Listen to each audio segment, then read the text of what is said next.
dostlar, mən Tabutov Sişozi. Bu günləri sizlərlə birlikdə söz deyəcəm uşaqlar və sizə burada söz demək istəyirəm. Mən 60 abunəyim, videoma like atmırsınız, nə videoya baxırsınız, like atmırsınız. Əməkdən sizə mən qəşəng saçlar bedava saç yadı göstərmək istirdim və siz də yəni adama dəstək belə keçsəm mən YouTube səhifəni həqiqətən də bağlayacağam. Çox pis xəbərdən deyirəm.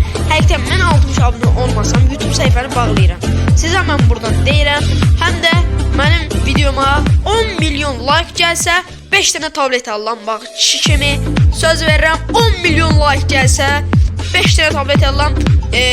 YouTuberlərimə tabletləri 5 dənəni verəcəm və like atıb abunə olmağı unutmayın. Özünüzə yaxşı baxın və mənim sizə göstərdiyim mən baxın, bundan oynayıram. 60 abunəyəm. Özünüzə yaxşı baxın, salamatcan qalın.